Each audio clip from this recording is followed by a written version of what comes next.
A diamond necklace feels exactly like a noose when it is bought with guilt money, and tonight the diamonds around Vivian's neck were heavy enough to sink a body. The cameras at the Pierre Hotel didn't care about the woman trembling in the velvet gown. They only cared about the power on her arm. But power is fragile. In the next 5 minutes, a dynasty would begin to crumble, not because of stock market crashes or corporate espionage, but because a man chose the warmth of a mistress over the life of his unborn sons. Blood stains expensive carpet just as easily as it stains concrete, and redemption is a currency even billionaires cannot always afford. The air inside the grand ballroom of the Pierre Hotel in New York City smelled of old money, heavy gardenias, and the distinct metallic scent of ambition. It was the annual Obsidian Gala, the single most important night for New York's elite architecture and development sector. For Adrian Sterling, CEO of Sterling Heights, tonight was supposed to be a coronation. He was on the verge of acquiring the historic St. James waterfront property, a deal that would make him the undisputed king of Manhattan real estate. He stood near the entrance, a flute of vintage Dom Perignon in one hand, looking every inch the conqueror. He wore a custom Tom Ford tuxedo, midnight blue, tailored to hide the slight softening of his midsection that 35 years of excess had begun to cultivate. Beside him, holding onto his arm with a grip that was less about affection and more about balance, was Vivian. Vivian Sterling was 8 months pregnant with twins. Her feet were swollen into submission inside Jimmy Choo heels that Adrian had insisted she wear. "Flats look defeatist, Viv," he had said in the limousine, not looking up from his phone. "We are selling a fantasy tonight. Try not to look so expansive." She wore a crimson silk gown that draped over her massive baby bump. She felt like a ripe fruit about to burst her back, aching with a sharp rhythmic throbbing that she had been trying to ignore for the last hour. "Adrian," Vivian whispered, leaning in close to his ear. The noise of the gala, the clinking of crystal, the roar of laughter was deafening. "I need to sit down. The boys are kicking hard. It feels different tonight." Adrian didn't turn his head. His eyes were scanning the room, hunting for investors, hunting for praise.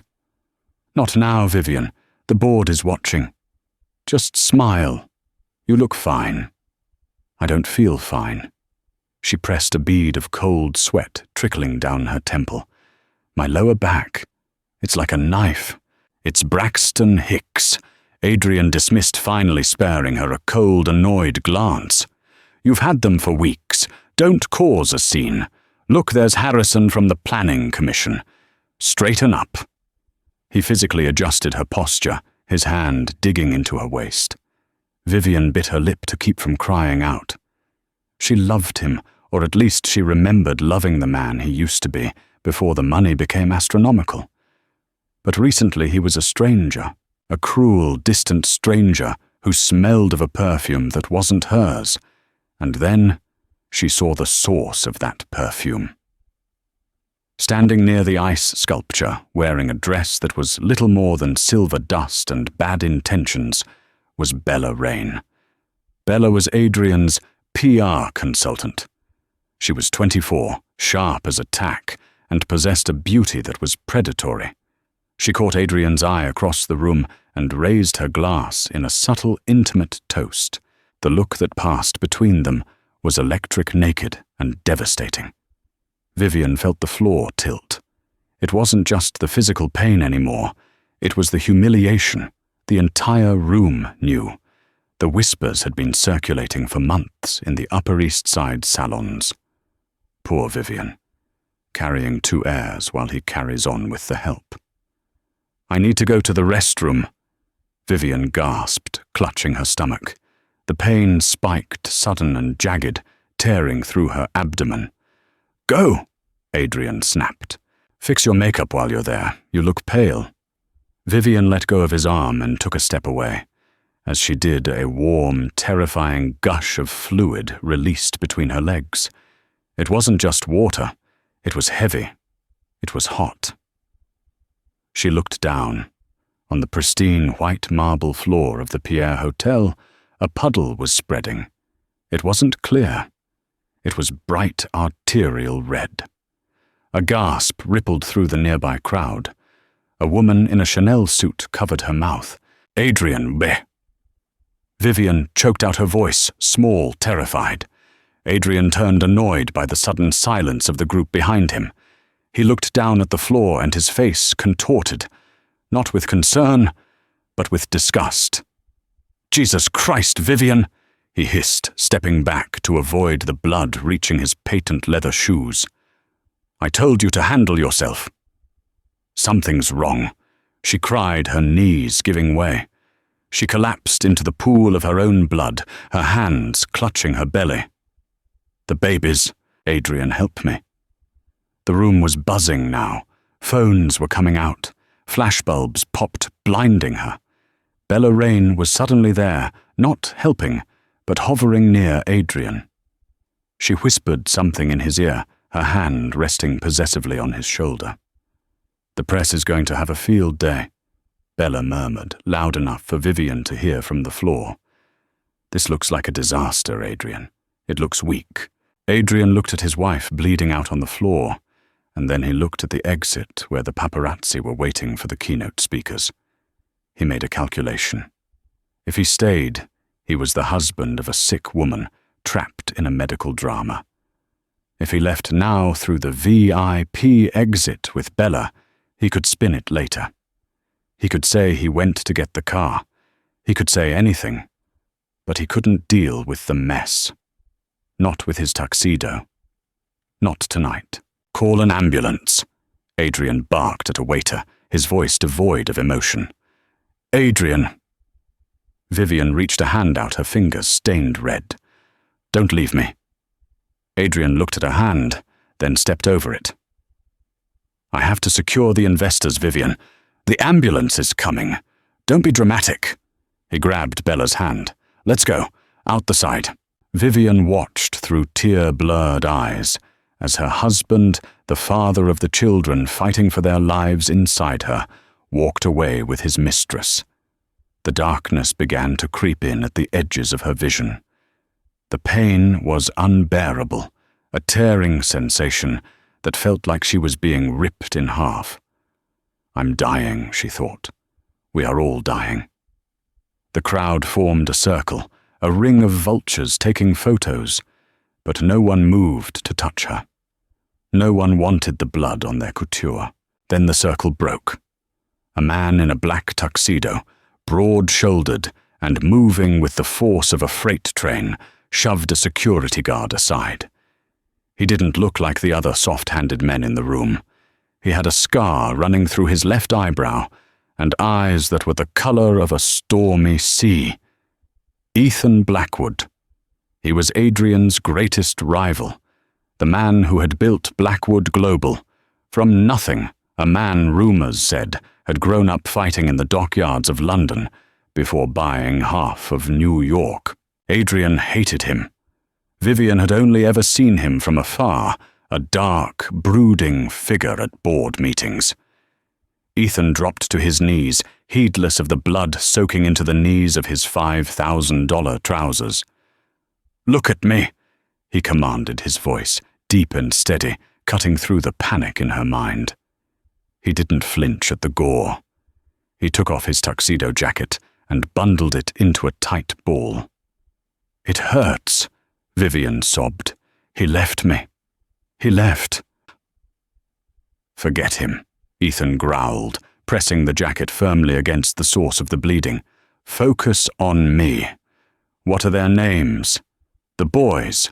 What are their names? Leo and Liam," she whispered, her eyes rolling back. "Leo and Liam need you to stay awake, Vivian. Do you hear me? You fight for them." He looked up his face, a mask of fury, and roared at the frozen crowd. "Move, get the damn paramedics in here now, or I will burn this hotel to the ground." Vivian felt his strong arms slide under her. He wasn't waiting for a stretcher. He lifted her heavy with pregnancy and limp with shock tight against his chest. "I've got you," he whispered into her hair as the darkness finally took her. "I've got you." The waiting room of Mount Sinai West was sterile cold and smelled of antiseptic, a sharp contrast to the gardenias of the Pierre, but to Ethan Blackwood it was the only place that mattered. It had been 4 hours. Ethan sat in a hard plastic chair, his white dress shirt stained with drying blood that wasn't his. He hadn't washed it off. He wanted to remember it. He wanted to remember the metallic smell of Vivian's almost death, so that when the time came to destroy Adrian Sterling, he wouldn't hesitate. His personal assistant, a sharp-faced man named Silas, walked in briskly holding a tablet and a fresh change of clothes. "Mr. Blackwood," Silas said quietly. "The press is running the story, but Adrian's PR team is spinning it hard. They're claiming Adrian went to prepare the car and got separated in the chaos. They're painting Vivian as having a history of hysteric episodes." Ethan stood up, his joints popping. He took the tablet. The headline on the New York Chronicle website read, "Sterling Drama Wife Collapses, CEO Rushes to Manage Crisis." The photo showed Adrian looking concerned, a stock photo from 3 years ago, while a candid shot showed Vivian looking disheveled on the floor. There was no mention of Bella Rain, no mention of Adrian stepping over his wife. "Manage crisis." Ethan repeated his voice, low and dangerous. He was at the bar at the St. Regis 20 minutes after leaving the gala. "I have eyes there." "He's still there, sir," Silas confirmed. "With Miss Rain. They booked the penthouse suite." Ethan handed the tablet back. "Secure the security footage from the Pierre. The lobby, the ballroom, the side exit. I want the video of him stepping over her. Buy the rights to every paparazzi photo taken inside that room. I don't want them published yet. I want to own the evidence. Consider it done. And the hospital staff. Private duty nurses, my security detail at the door. No one enters that room without my approval. Especially not Adrian Sterling." Just then, the double doors of the surgical wing swung open. A surgeon looking exhausted pulled down his mask. He looked around the waiting room expecting a family. He saw only Ethan. "Family of Vivian Sterling?" the doctor asked.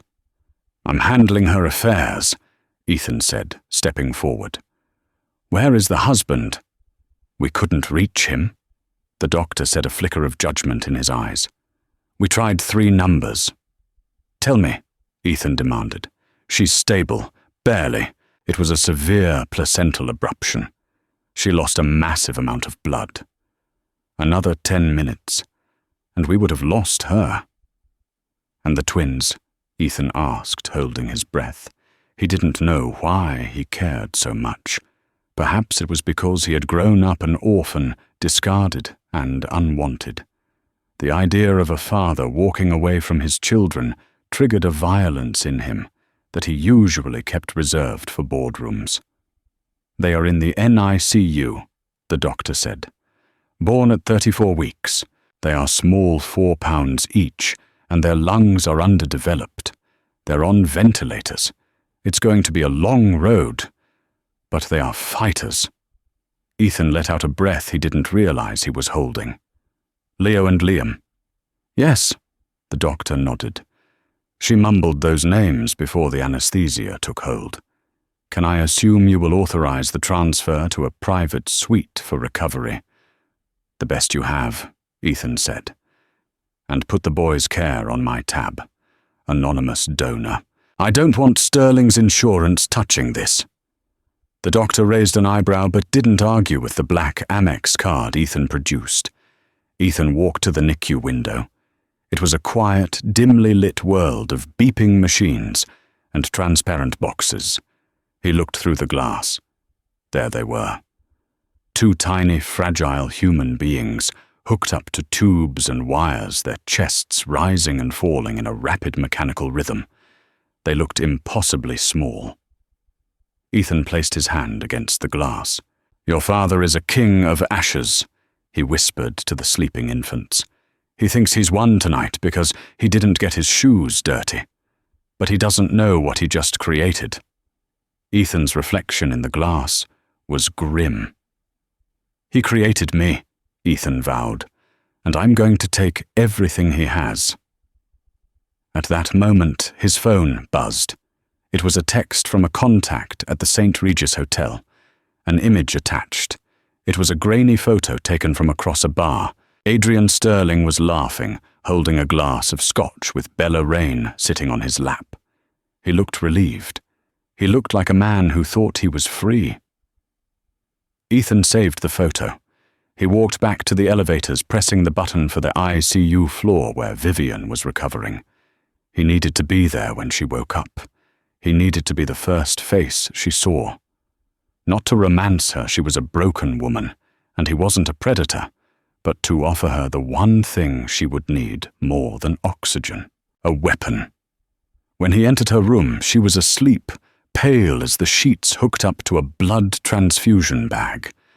She looked so young, stripped of the gala makeup and the pretense of a happy marriage. Ethan pulled a chair to the bedside. He sat down and waited. He watched the sunrise over the Manhattan skyline from the hospital window. Around 7:00 a.m., Vivian stirred. Her eyelids fluttered. She let out a low moan of pain. "Water," she rasped. Ethan was there instantly, holding a cup with a straw to her lips. She drank greedily, her eyes still unfocused. Then memory crashed into her. She tried to sit up, panic seizing her features. "The babies. Leo. Liam." "They are safe," Ethan said, his voice soft, lacking its usual command. He put a gentle hand on her shoulder to keep her from tearing her stitches. "They are in the NICU. I just came from there.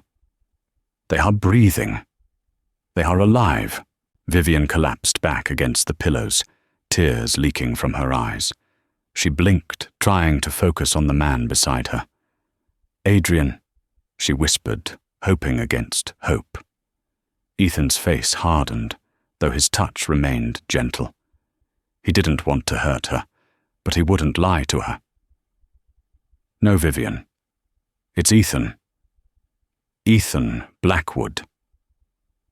Vivian stared at him. The confusion cleared, replaced by the crushing memory of the ballroom. The blood. The back of Adrian's tuxedo as he walked away. "He didn't come," she said. It wasn't a question. "No.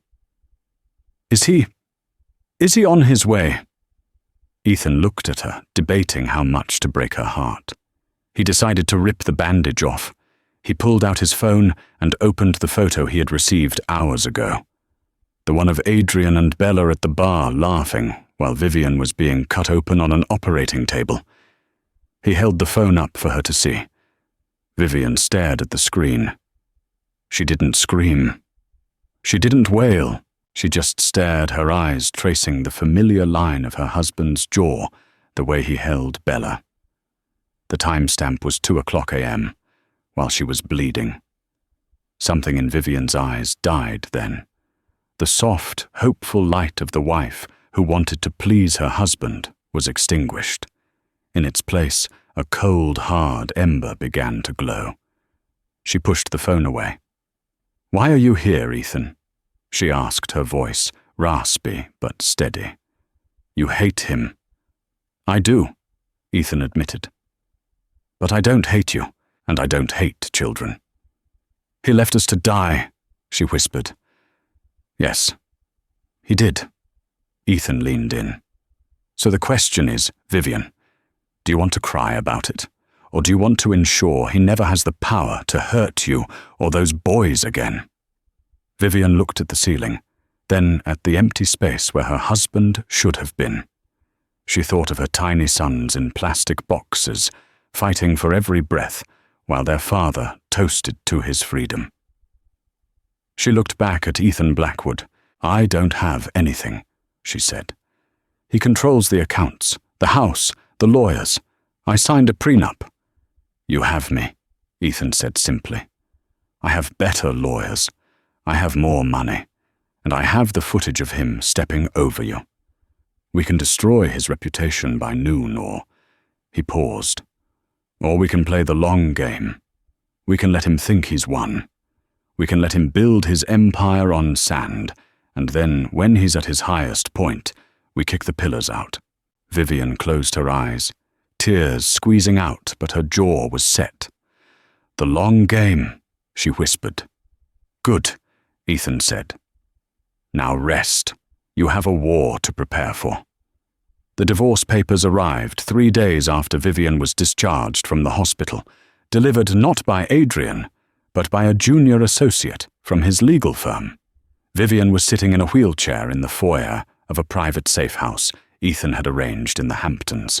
It was winter, and the Atlantic Ocean outside the floor-to-ceiling windows was a churning, violent grey mirroring the storm inside her chest.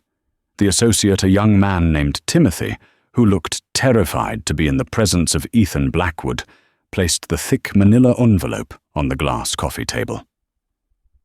Mr. Sterling is offering a lump sum settlement, Timothy stammered, avoiding eye contact with the scar on Ethan's brow. It is generous, conditioned, of course, on a non-disclosure agreement regarding the events of the Obsidian Gala. Vivian didn't reach for the papers. Her hands were occupied holding 2 bottles of formula.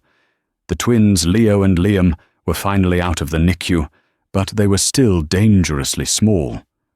They slept in a bassinet next to her, oblivious to the fact that their father was currently negotiating their existence away like a bad stock option. And custody? Vivian asked, her voice quiet. Mr. Sterling believes that given your current health situation and the demands of his schedule, Timothy swallowed hard. He is willing to grant you full physical and legal custody. He will pay the statutory minimum for child support to avoid public scrutiny, but he renounces parental rights. Ethan, standing by the fireplace, let out a dark, humorless laugh. He walked over and picked up the envelope. He's not giving her custody, Ethan said, his voice low and vibrating with menace. He's discarding them. He thinks they are broken because they were born early. He thinks they are a liability. I cannot speak to Mr. Sterling's mindset, the lawyer said, sweating. I'll sign, Vivian said suddenly. Ethan turned to look at her, surprised. Vivian, you can fight this. We can take half his fortune. No, Vivian said, looking down at the sleeping faces of her sons. If I fight him now, he will drag this out for years. He will use the boys as pawns just to hurt me. He doesn't want them. Good. I don't want him near them. I want him to sign that paper and forget we ever existed. She looked up at the lawyer, her eyes cold. Give me the pen. I want him gone. She signed the papers with a steady hand. In that moment, Vivian Sterling ceased to exist. She was just Vivian again. A single mother with a broken body, 2 premature infants, and a burning hatred that was beginning to feel less like pain and more like fuel. Once the lawyer left, the house fell silent. You let him off easy, Ethan said, pouring 2 glasses of whiskey, though he knew she wouldn't drink it. I didn't let him off, Vivian replied, adjusting the blanket over Liam. I just bought myself time. He thinks I'm weak. He thinks I'm going to take this money move to the Midwest and disappear. And are you? Vivian looked at the ocean. I have a degree in economics from Wharton that I haven't used in 6 years because Adrian liked me to be a hostess. I helped him structure the acquisition of the Hudson Yards deal, even though he took the credit. I know where the bodies are buried, Ethan. I just need to figure out how to dig them up without getting dirt on my boys. Ethan smiled, a rare expression that softened the hard lines of his face. Stay here, recover. My security team is at the gate. No press. No Adrian. Raise your sons.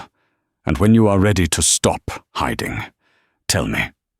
The next 6 months were a blur of sleepless nights and physical therapy. Vivian's body had been shattered by the birth. She had to relearn how to engage her core, how to walk without a limp. There were nights she cried until she vomited, overwhelmed by the colicky screams of 2 babies and the crushing loneliness. But Ethan was always there. He wasn't a nanny, he didn't change diapers, but he was a constant, stabilizing presence. He would fly in on his helicopter on weekends, bringing new toys for the boys and financial reports for Vivian. He started testing her. One evening in July, as they sat on the patio, watching the sunset, Ethan slid a dossier across the table. "Read this," he said.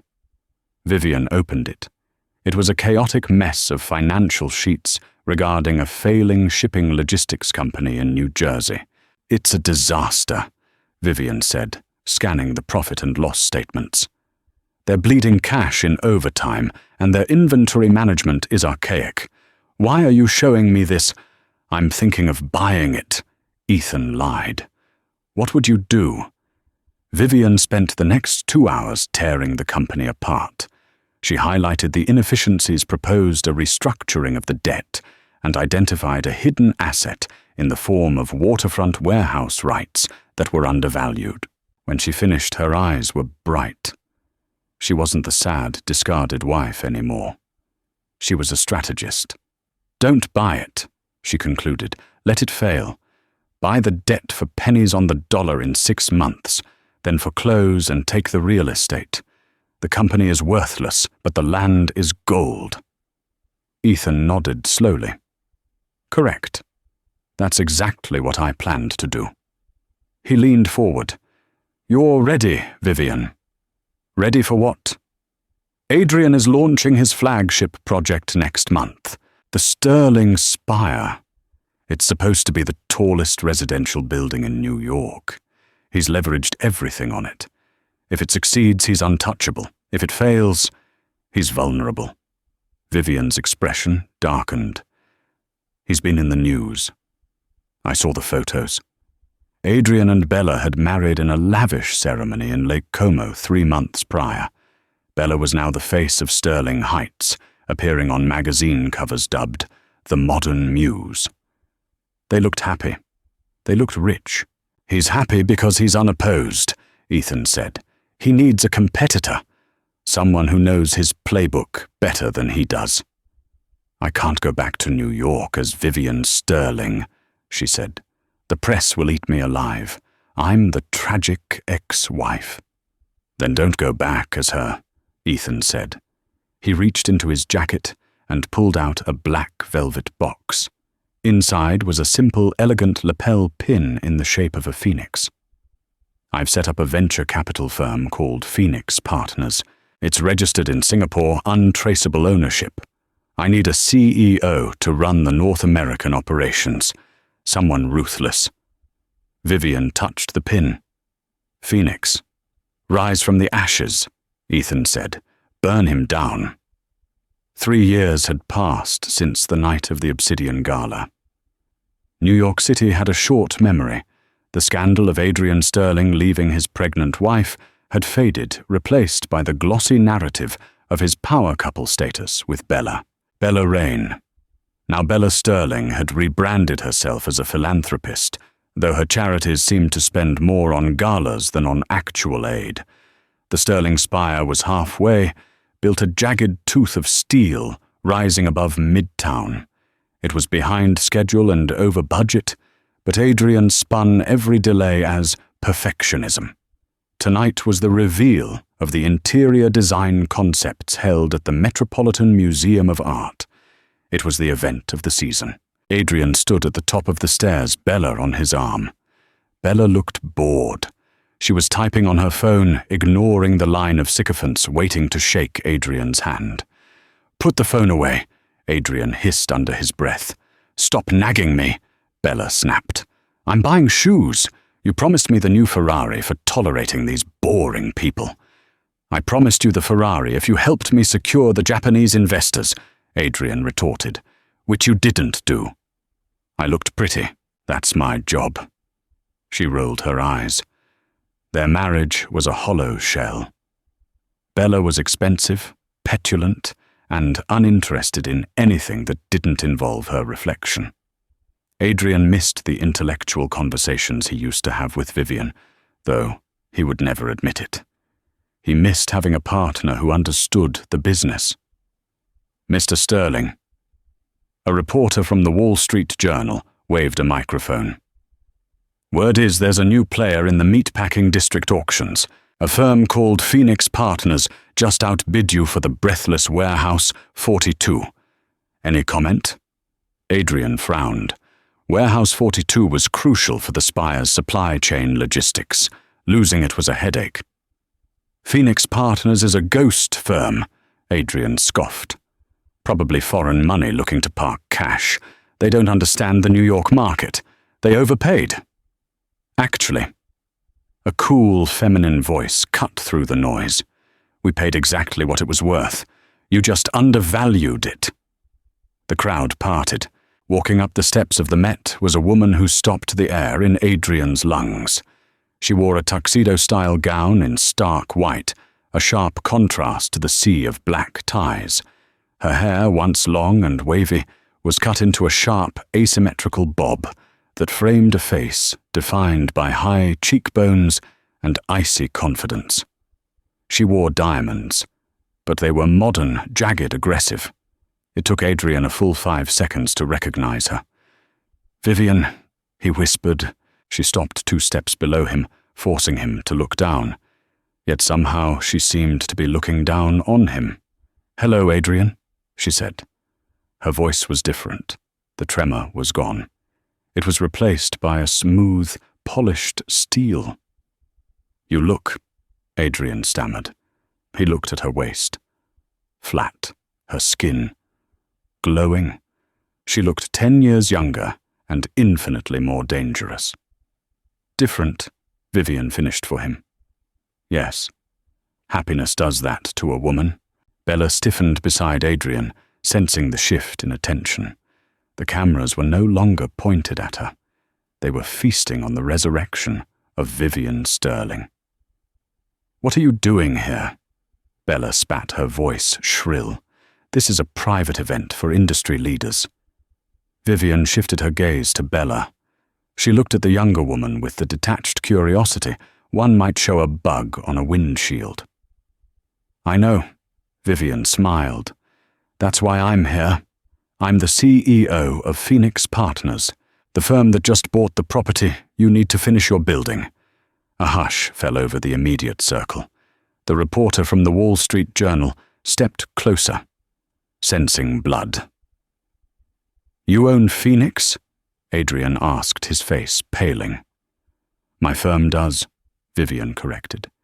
"And we have a lot of ideas for that warehouse. None of them involve storing your steel beams." Adrian tried to regain his composure. He put on his CEO mask. "Well, Vivian, it's a cute attempt. But real estate is a shark tank. Buying one warehouse doesn't make you a player."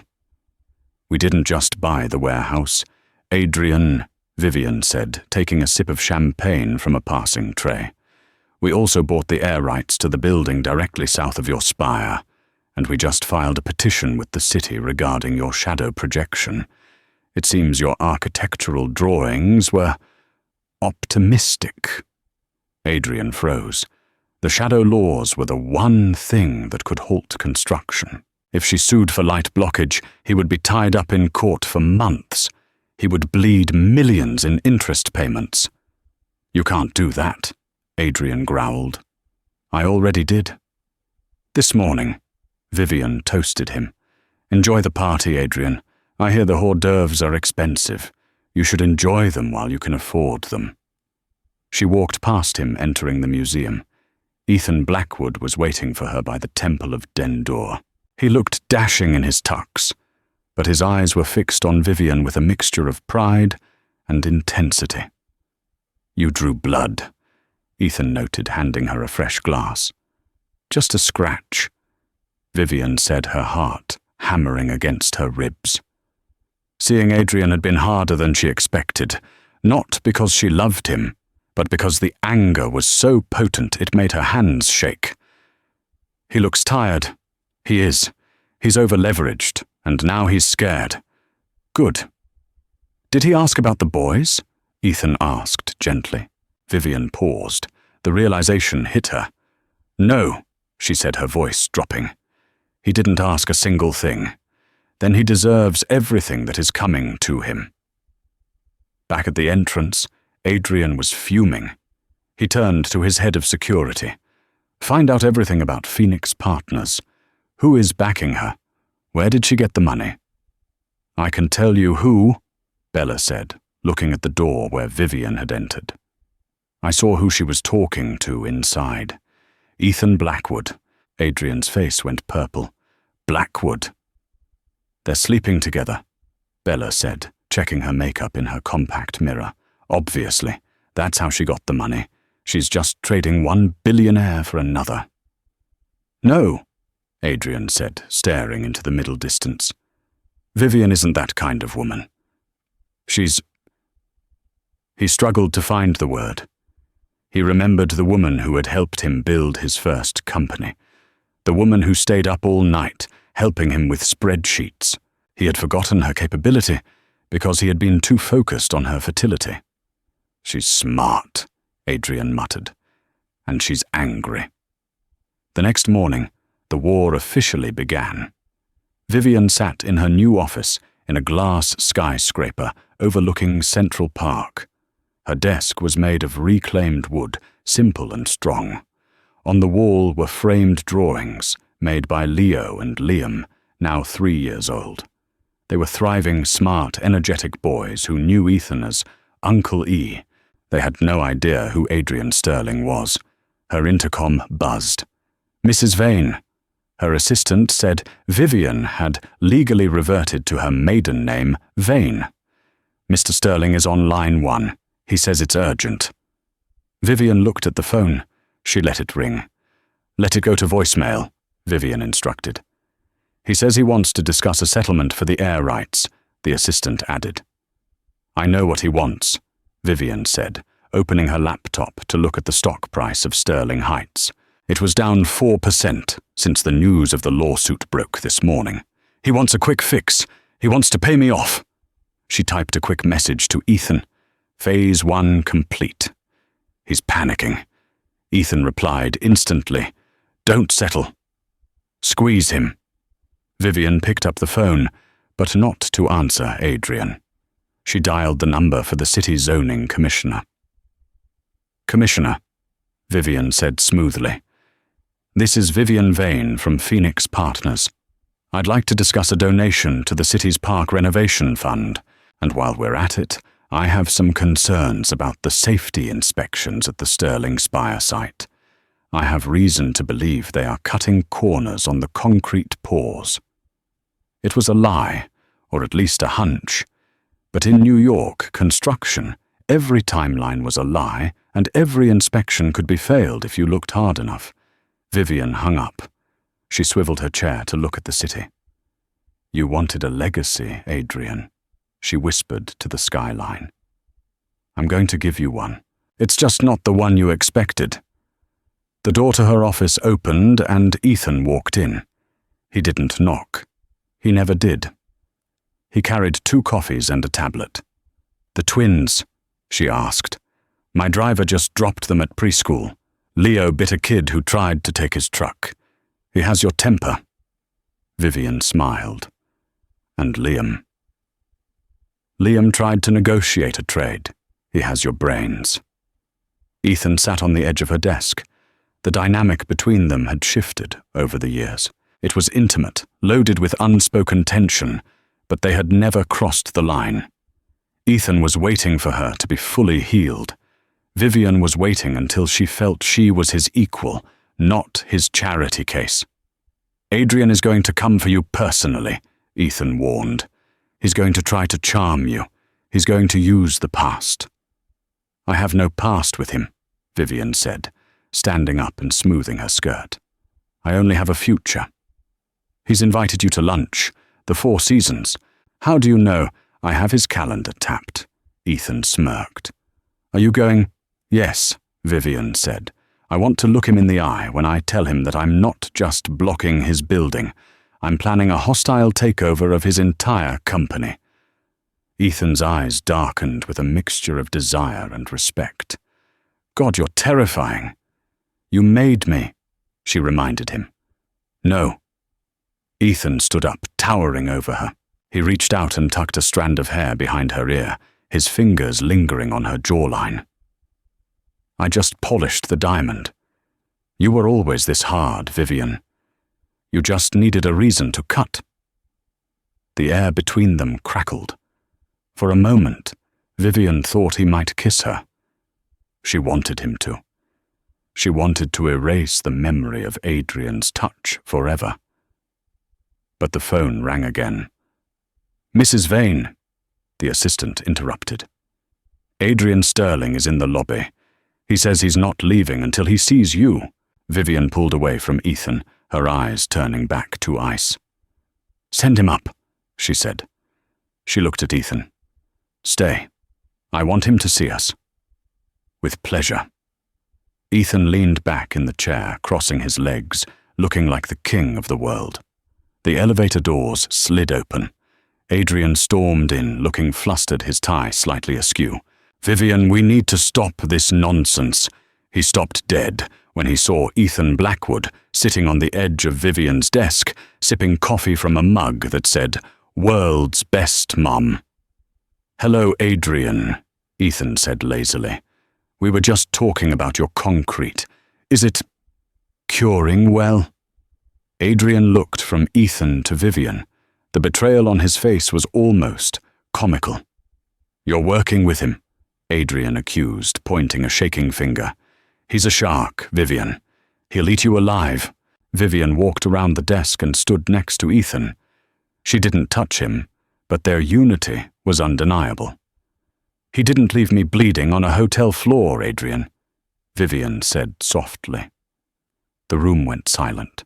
The reference to that night hit Adrian like a physical blow. He hadn't expected her to say it. He thought they would play the polite, corporate game. That was a misunderstanding," Adrian stammered. "I went to get help." "You went to get Bella," Vivian corrected. "And now I've come to get your company. Get out of my office." Adrian stared at her. He saw the resolve. He saw the power. And for the first time in his life, Adrian Sterling felt small. He turned and left, but as the doors closed, he cast one last look at Vivian. It wasn't anger anymore. It was regret. But regret, as Vivian knew, was a useless emotion. It didn't pay the bills, and it certainly didn't raise twin boys.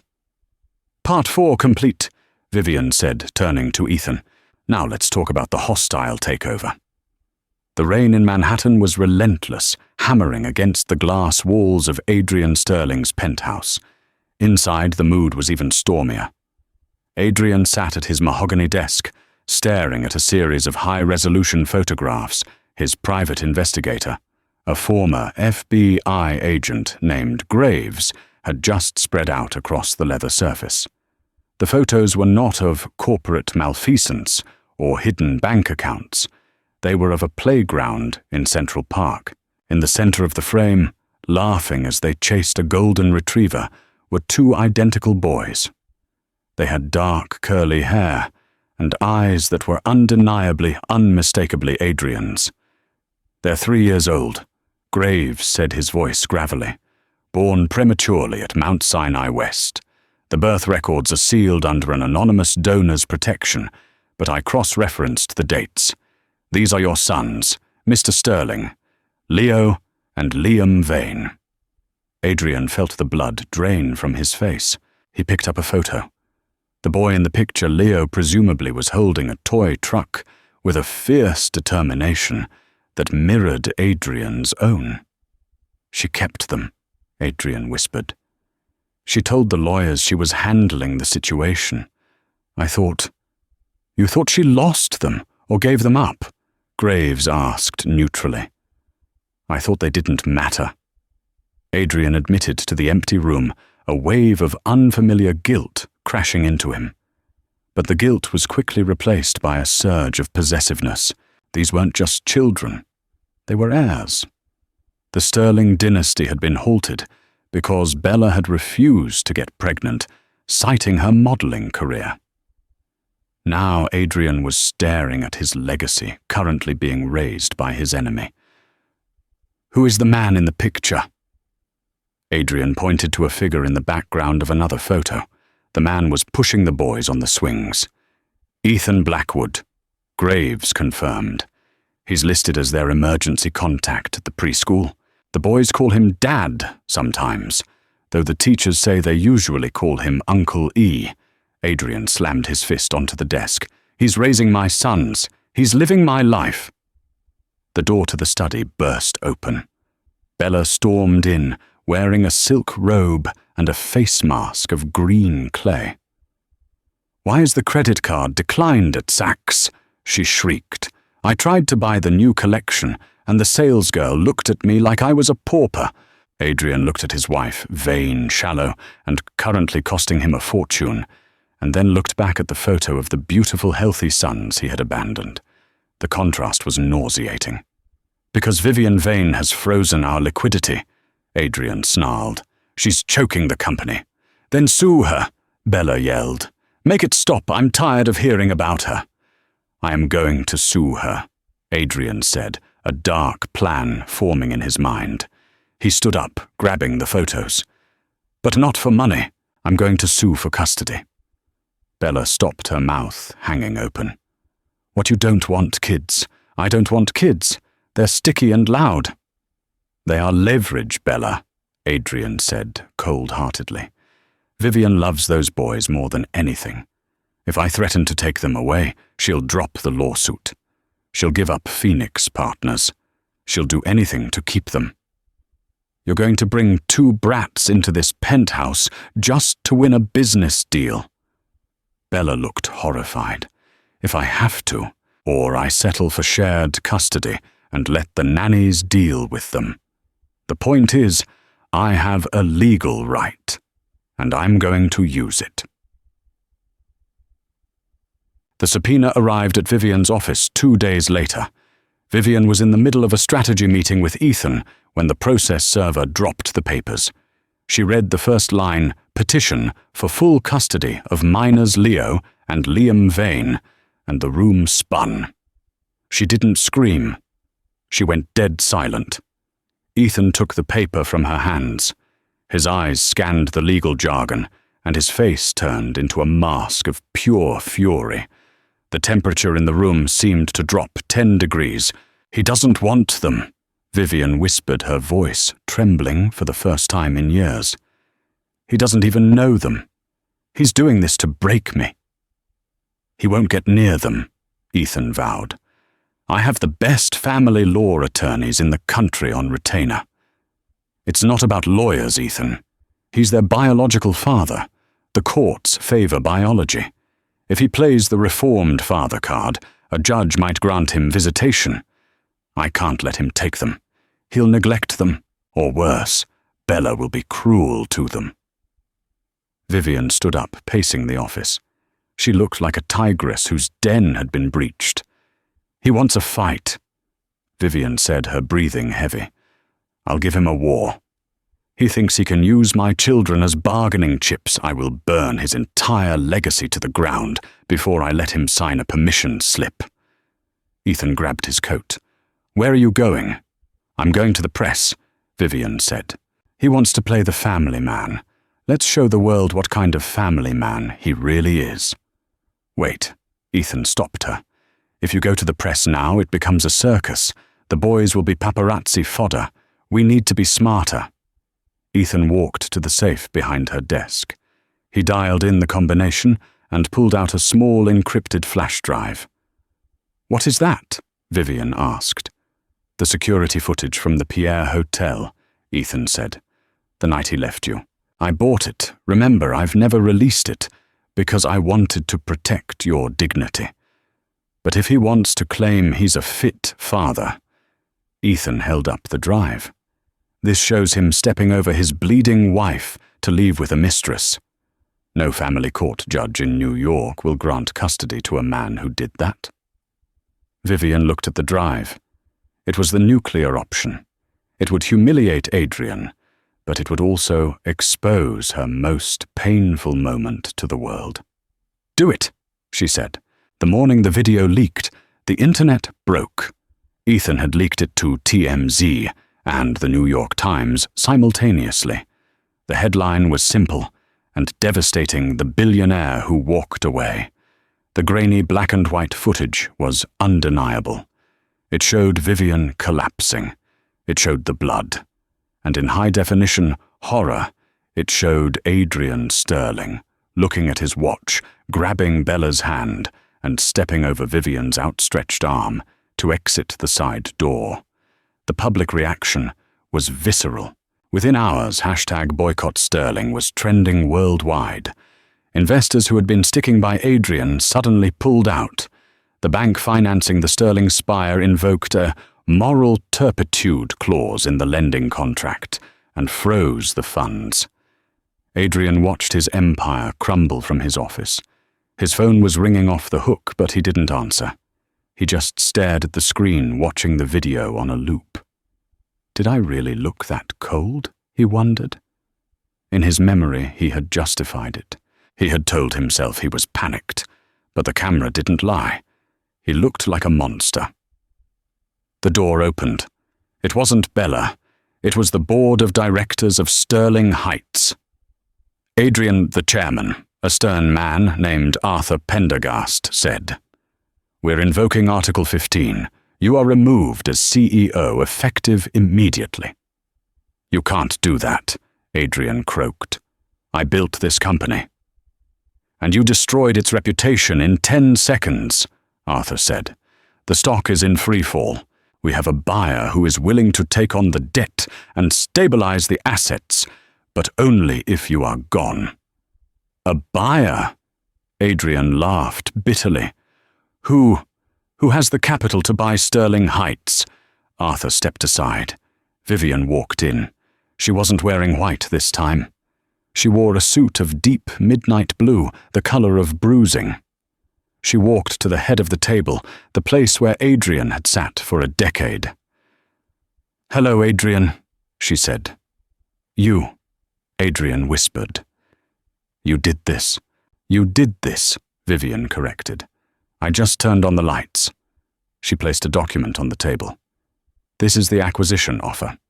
Phoenix Partners is buying Sterling Heights for $2 a share. It's a fire sale price, but considering you're bankrupt and facing a PR apocalypse, it's generous." "I won't sign," Adrian spat. "If you don't," Vivian said calmly, "I will proceed with the countersuit for child abandonment and emotional distress. I will drag Bella into court and have her testify about every affair, every dollar she spent while my sons were in the NICU. I will make sure you end up not just broke, but in prison for fraud regarding those concrete inspections I found out about." Adrian's eyes widened. "You know about the concrete?" "I know everything," Vivian said. "Sign the paper, Adrian. Take the payout. It's enough to retire somewhere quiet, somewhere far away from my sons." Adrian looked at the pen. He looked at the board members who were all nodding in agreement.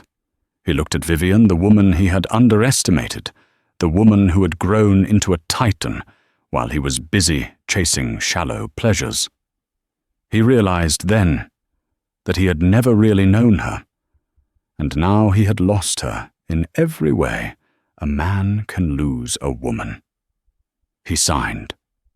"Get out of my building," Vivian said the moment the ink was dry. Adrian stood up. He walked to the door, a broken man, but before he left he turned back. "Do they?" He hesitated. "Do the boys know who I am?" Vivian looked at him with a pity that was worse than hatred. "No," she said. "And they never will. They have a father." Adrian walked out into the hallway. He expected to see Bella waiting for him to comfort him. Instead, he found her standing by the elevator with 3 Louis Vuitton suitcases. "Bella!" "I saw the news, Adrian," she said, pressing the down button frantically. "You're broke.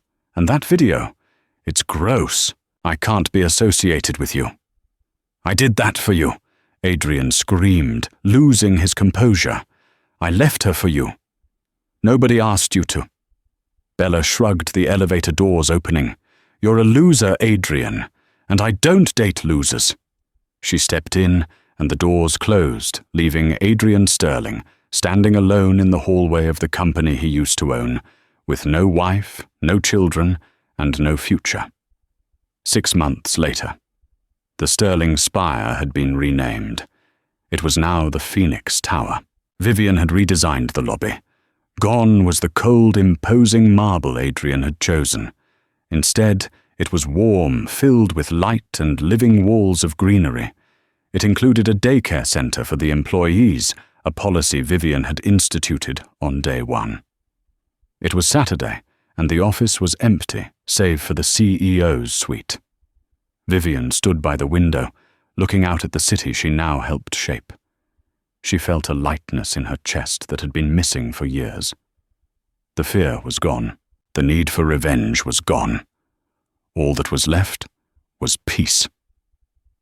The door opened, and the sound of thundering footsteps filled the room. "Mommy!"